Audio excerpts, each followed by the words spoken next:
mengenai curhatan Joshua kepada kakaknya yang tidak disampaikan di persidangan karena dia sungkan.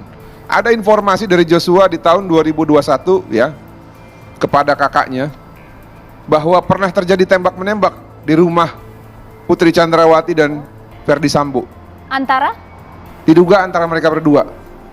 Ini keterangan yang didapat Yuni dari almarhum. Kenapa tidak saya sampaikan? Karena ini masalah etik. Tapi kalau begini terus caranya, ya mau nggak mau, kami harus sampaikan juga. Sebentar Bang, ini supaya clear. Tembak menembak ini kita hilangkan konteks yang kejadian di Saguling dan Duren 3 ya Bang? Ini ya? jauh, 2021. Ini jauh. Jadi pada saat dia pulang ataupun melakukan komunikasi dengan Yuni, dia mengatakan, waduh ternyata ada hubungan yang aneh juga antara bapak dengan ibu. Masa tembak menembak di rumah dan dilakukan sambil sembunyi-sembunyi kayak film koboi. Mohon maaf, ini tembak menembak antara siapa dengan siapa? Antara dua terdakwa suami istri itu. Ini kesaksian Joshua kepada Yuni. Boleh dikonfirmasi nanti. Sebentar Bang, ini di luar BAP, di luar persidangan, di luar uraian dakwaan. Iya, ini kan kita lagi berbicara sesuai konteks. Enak banget gitu ya ngomongin orang yang sudah meninggal.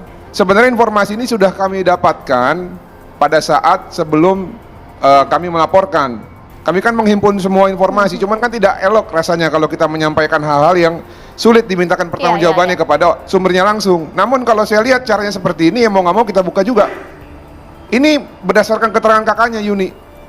Tapi karena memang mereka tidak mau stop juga membicarakan orang yang sudah mati, makanya kita buka juga. Nah lalu tadi mengenai Daden, ada dua hal penting ya yang sangat aneh. Yang pertama adalah Daden mengatakan bahwa Joshua curhat ingin dicarikan pacar untuk menikah. Lalu di saat yang sama juga katanya Joshua mengatakan bahwa dia tidak bisa menikah karena kakaknya belum menikah, tidak bisa dilangkahi. Masuk akal nggak? Logik nggak itu? Nggak logik. Kalau memang dia meminta untuk dicarikan pacar dan untuk menikah, buat apa lagi dia mengatakan bahwa dia belum bisa menikah?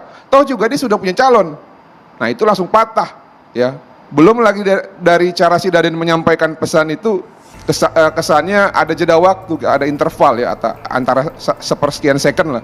Beda dengan cara Azan Romer menyampaikan keterangan yang belak-belakan, buka masker, seperti tidak ada tabir yang menutup.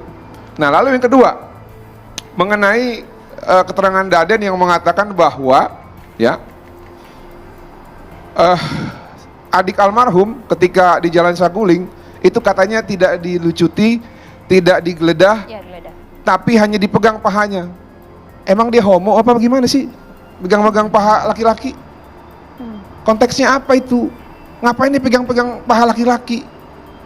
Kecuali dia homo baru saya percaya dia ngomong begitu. Nah yang kedua mengenai hal tadi, dia bilang dia itu memastikan apakah siapa namanya Reza ini bawa senjata atau tidak, karena ke Mabes Polri katanya tidak boleh membawa senjata. Yang saya mau tanya, kalau dia memang tidak boleh membawa senjata ke Mabes Polri, kenapa digeledahnya di Saguling?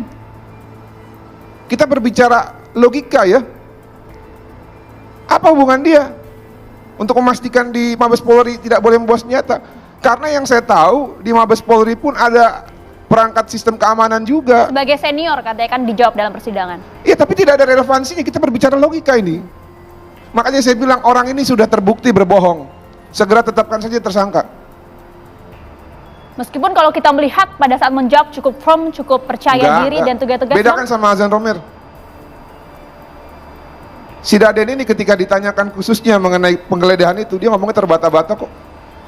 Kita bisa lihat mana orang yang ngomongnya plong gitu ya, tidak ada jeda, langsung belak-belakan saja. Nah, ini yang menurut saya membuktikan bahwa hubungan mereka secara relasi kuasa itu masih ada chemistry-nya. Ya, itu khusus untuk Daden.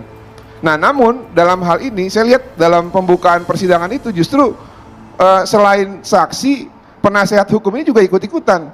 Awal itu saya lihat ya, mereka ini nggak punya empati. Kenapa saya bilang nggak punya empati? Klien saya nangis-nangis, itu para penasihat hukum cengisan, sambil ngeliat ke kanan ke kiri.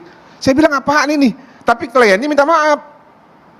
Nah tadi ternyata mereka mendalilkan bahwa anak klien saya ini katanya memiliki kepribadian ganda. Emang lu siapa? Lu dokter?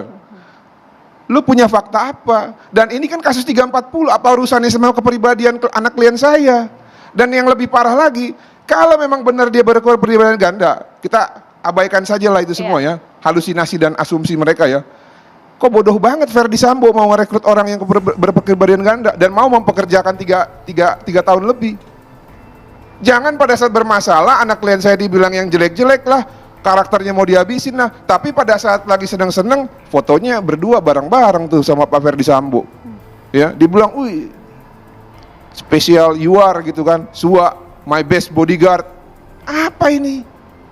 Sampai baju anaknya pun disetrikain, beli songketnya pun dipesenin. Jadi saya minta stop lah ya. Tapi dari keterangan Dadian bukankah menggambarkan harmonisasi dalam keluarga tersebut antara Verdi Sambo, Putri Chandrawati, kemudian para ajudan. Contoh tadi seperti pernyataan soal memberikan tumpeng, Ya. Putri dan Sambo kue menyuapi dan para lain-lain. Ya ajudannya. itu kan gini loh, kita kan berbicara mana yang putih, mana yang hitam. Ada yang benar disampaikan, tapi ada juga yang tidak benar. Nah kita highlight yang tidak benar dulu nih. Nah mengenai yang benarnya, berarti kan itu mematahkan bahwa si Joshua ini katanya memiliki kepribadian ganda. Lagi pula apa hubungannya? Taruh dia berkepribadian ganda, apakah emang dia punya hak secara hukum untuk membunuh orang yang berkepribadian ganda? Kan enggak. Oke, Membunuh itu tidak diperbolehkan menurut undang-undang di negara kita. Apa dugaan Anda dalam beberapa pernyataan di persidangan ini? Ya, dugaan saya ya, kalau dihubungkan dengan tayangan TV One di hari Jumat lalu, ya, yang sebenarnya kami kecewa. Saya terus terang harus menyampaikan nih, ya. Di tanggal 3 November, presenter Dwi Anggia meminta saya untuk menghadirkan dua keluarga, ayah dan ibu korban. Dalam tayangan dua sisi, beliau mengatakan bahwa kita prihatin, kita ungkaplah yang sebenar-benarnya.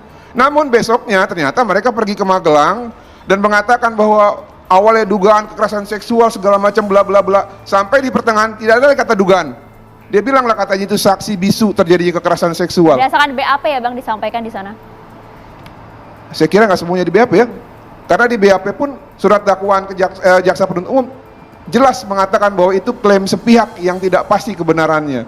Oleh karena itu, karena saya sayang dengan TV One, ya saya sayang dengan rekan-rekan pers, tolonglah kita ada undang-undang pers, cover both side. Kami cover both side, Bang Martin. Karena di hari Senin kami juga menghadirkan dari pihak keluarga. Kami mewawancara ibunda dari Yosua, kemudian kekasihnya Vera, kami libatkan keluarga. Ya, tapi maksud saya khusus untuk menjawab ya, khusus untuk menjawab tayangan yang spesial Magelang itu, kasih kesempatan kami untuk menjawab. Karena gini, Ya, kita berikan selama ini ruang, kan Bang. orang-orang ya selalu menggigir kok cuma penasihat hukum Joshua saja yang dihadirkan. Lah orang mereka nggak mau hadir.